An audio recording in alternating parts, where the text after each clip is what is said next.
The Ho Chi Minh Trail. Few phrases regarding war invoke more varied sentiments than the phrase Ho Chi Minh Trail. The trail was many things to many people. To the North Vietnamese, it was the invasion route to conquer South Vietnam and a deathbed for many northern men, the cemeteries dotting the trail long now overtaken by the quickly advancing jungle. It was, as one said, more than trails. It was a state of mind.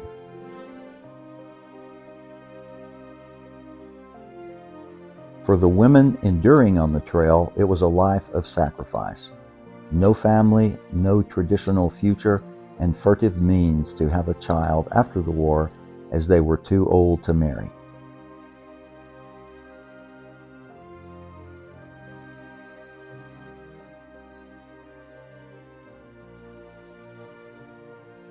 To General Abrams, it was the python swallowing South Vietnam, as he famously said, and to General Westmoreland, it was Sullivan's Freeway, because Ambassador Field Marshal William Sullivan stridently opposed U.S. forces deploying into Laos to block the Ho Chi Minh Trail, giving the North Vietnamese unfettered access there. The trail was an engineering marvel, to say the least, and the terrain and topography provided the perfect cover and concealment for an invasion route. To many U.S. Army planners, the trail represented failure because U.S. policymakers prohibited U.S. Army elements inside Laos to challenge it.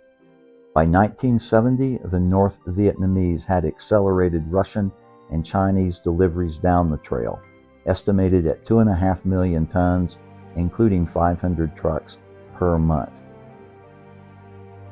To the many U.S. soldiers and air crews who were ordered to interdict the trail without being given the tools necessary for their mission, the trail was often death and tragedy.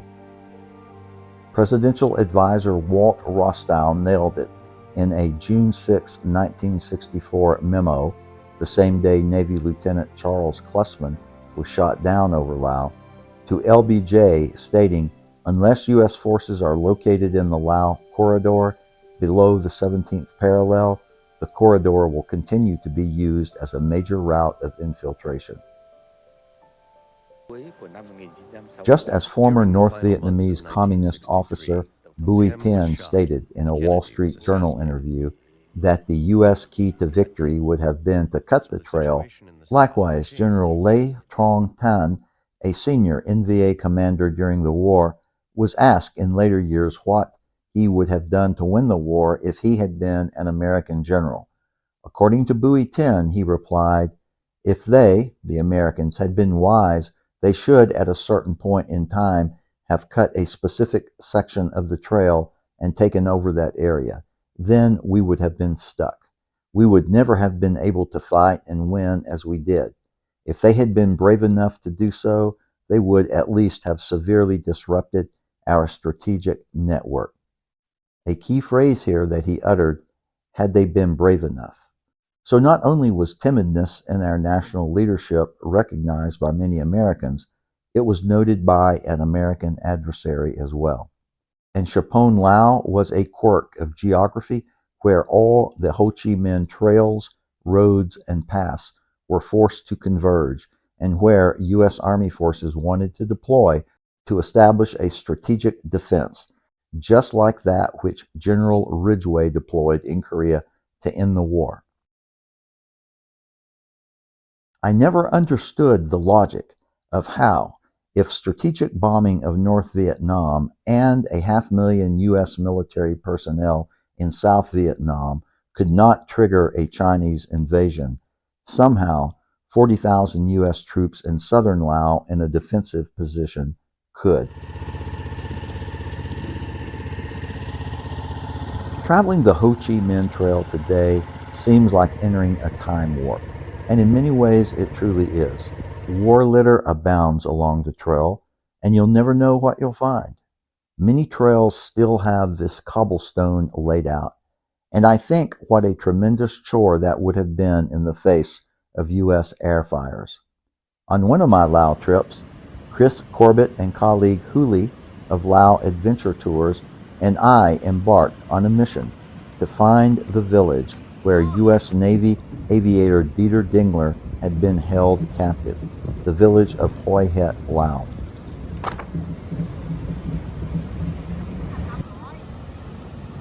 Crossing rivers in Laos is still an adventure, and it's not just due to bombed-out bridges, but floods have taken their toll over bridges, roads, and the broader Laos landscape.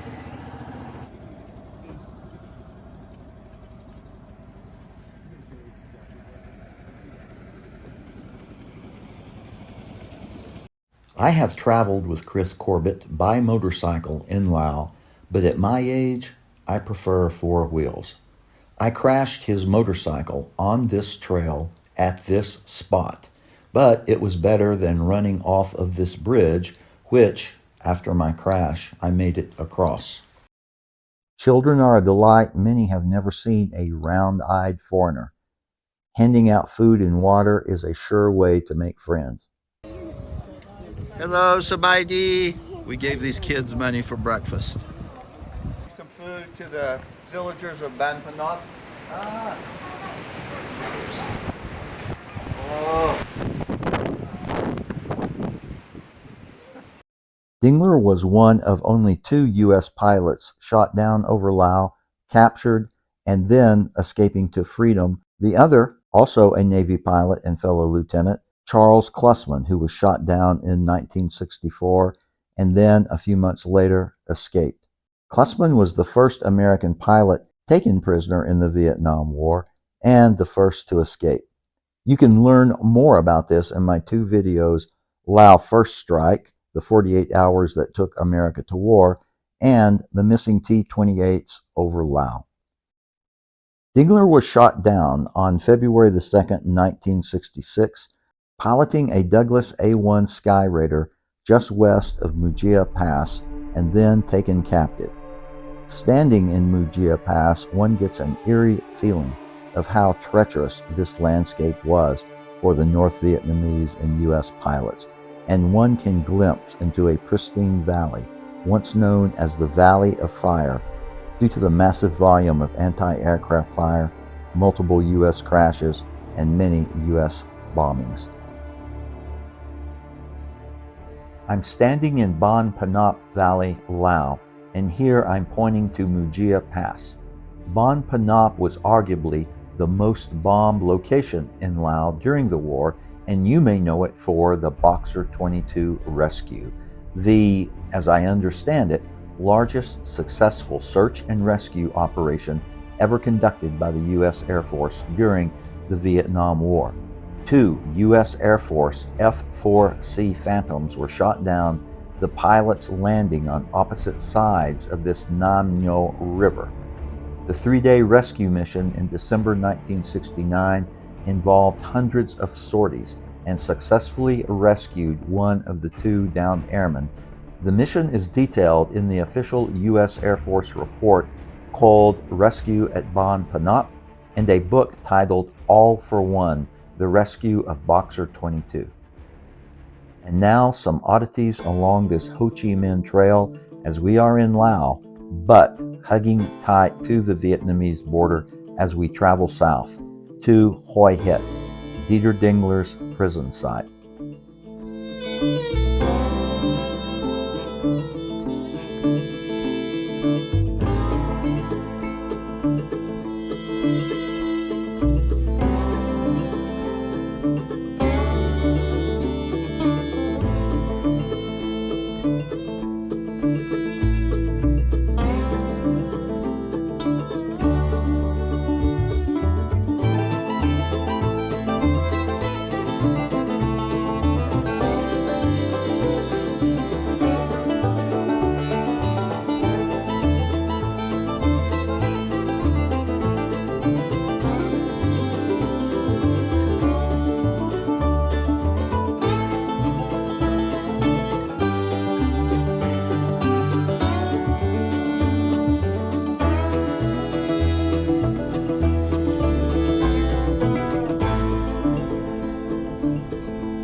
As we were traveling down one dirt road in search of Hoi Het, we stopped our vehicle for a quick break to, as the Thai say, shoot the rabbit. For a female, it is get dok mai, to pick a flower. Suddenly, women appeared out of the dense jungle. I'm not quite sure what that was about, and we chatted with them for a while, both parties out of wonder.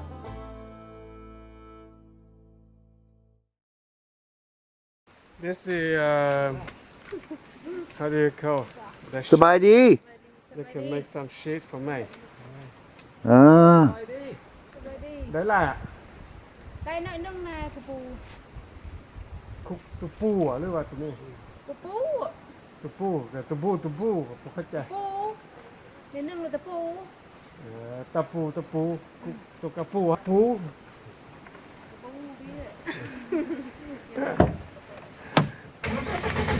We continued our journey, traveling further southeast as the road narrowed and narrowed until we could go no further. We stopped to consult our maps and confer. Suddenly, a four-wheeler came up a path. Okay. And then some locals, just as surprised to see us as we were them. We chatted, as best as possible, for a while, shared some smoke, and then we went on our way. It's like tea, man. It's like sa. Ooh. Good. Nam Gan Gu Heng. Oi Ua Su Ya. When you know, you try. Just a bit of paper. Wow. It's video. Are you getting that? Yeah. This boy on the motorcycle No, was not no, with. no. Okay. No. Oh, hang.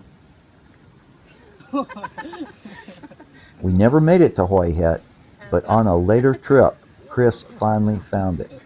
Obviously, no remnants of the ramshackle bamboo prison exist. The jungle reclaims quickly.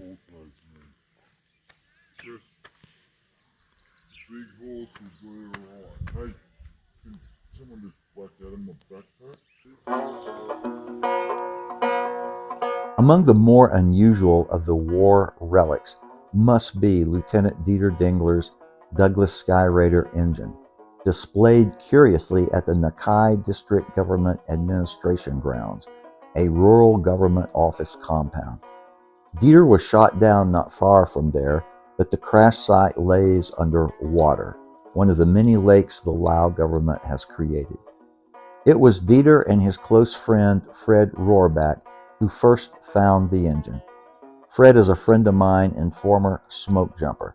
If you don't know who the smoke jumpers are, not only are they a national treasure in the western U.S., but the CIA found them so skilled that they employed over 100 of them in overseas service. Dieter and Fred were good friends and traveled in Laos together. Here is Fred at the engine. I don't think the government workers at the Nakai district office these days know anything about the engine or Dieter or his story, only that it belonged to an air pirate back during the day. Chris Corbett, Hulee, and I drove into the government office compound one morning. We asked officials for permission, but the officials' reaction to our request was akin to a slow deliberation. After 30 minutes or so, the answer arrived: no.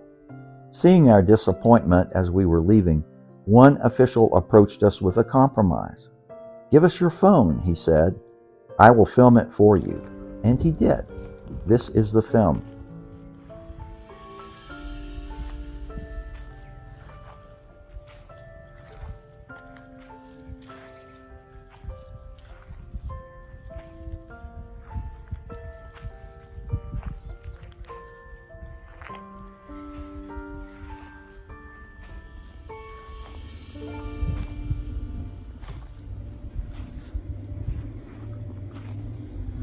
So if you are ever in this part of Laos, drop by the Nakai Government Administration Office, maybe with some treats and beer Lao for the local officials. You'll almost certain to be able to get a snapshot or film with treats. In my video description, I included a Google link to the location. Of all the relics on and near the Ho Chi Minh Trail, this one must be the oddest and most unique. Happy trails.